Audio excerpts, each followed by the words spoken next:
Viewpoint, a video podcast powered by the national non-profit media platform American Muslim Today. I'm your host, Rifat Malik. Today we are discussing Amnesty International's landmark report that sheds light on the devastating situation in Gaza.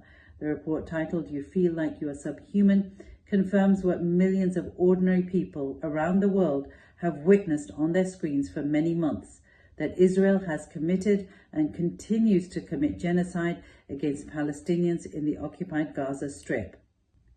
Amnesty International's research highlights that during the military offensive following the deadly Hamas-led attack on October the 7th, 2023, Israel has inflicted unrelenting destruction on Gaza. The findings suggest that these actions are genocidal under the UN Genocide Convention. According to Agnès Callamard, Secretary General of Amnesty International, Israel has carried out acts prohibited under the Genocide Convention with the specific intent to destroy Palestinians in Gaza. Month after month, Palestinians in Gaza have been treated as a subhuman group, unworthy of human rights and dignity. Callamard emphasized that the international community must recognize this as a genocide and act immediately to end it. So what is the International Convention? The 1948 UN Genocide Convention, which Israel ratified in 1950, defines genocide as acts committed with the intent to destroy, in whole or in part, a national, ethnic, racial or religious group.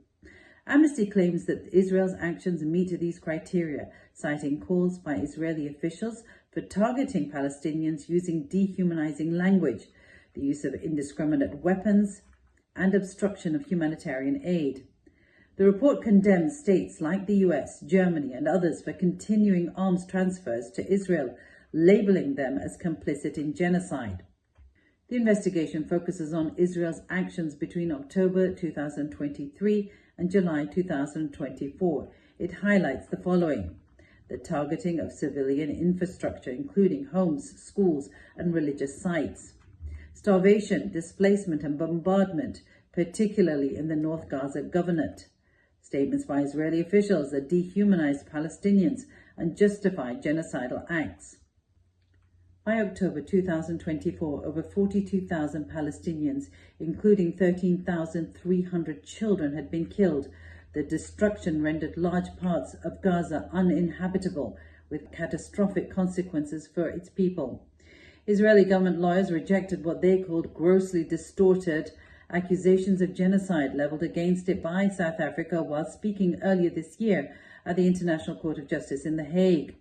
The lawyers argued that the convention was adopted only to address a malevolent crime of the most exceptional circumstances and was not designed to address the brutal impact of intensive hostilities on civilians during warfare. It called South Africa's accusations a concerted and cynical effort to pervert the very meaning of the term genocide itself. The report is the latest in a string of accusations over Israel's conduct in Gaza. Over the weekend, former Israeli Defense Minister Moshe Yaalon, who served for 3 decades with the Israel Defense Forces, the IDF, described the Israeli military actions in northern Gaza as ethnic cleansing. A United Nations Special Committee warned in November that Israel's conduct in Gaza was consistent with the characteristics of genocide. Human Rights Watch said last month that the forced mass displacement of Palestinians in Gaza amounted to a war crime and a crime against humanity. The Israeli military rejected those accusations and said its forces acted within international law. Remember also, the ICC has just this month issued an unprecedented arrest warrant against Israeli Prime Minister Benjamin Netanyahu for war crimes, the first time this has occurred for any leader of a democratic nation. The Amnesty International report includes personal accounts like that of Mohammed's, who fled multiple times with his family. Here in Deir al-Balah, it's like an apocalypse. No clean water, no toilets, all while the bombing never stops. You feel like you are subhuman here.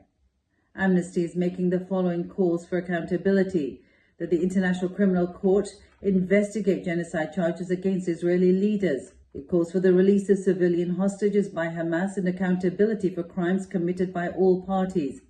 And it calls for sanctions against those implicated in international law violations. In its concluding remarks, Amnesty International's report urges the Office of the ICC prosecutor to fast-track its investigation into the state of Palestine and continues to advocate for an immediate ceasefire. This report is a damning indictment of the ongoing atrocities in Gaza and a call to the international community to act decisively. Well, thank you so much for tuning in to the Muslim Viewpoint. If you value our public service journalism, please support our non-profit 501c3 by following us on social media at American Muslim Today or donating at AmericanMuslimToday.com. And before you go, don't forget to press the subscribe button. Thanks.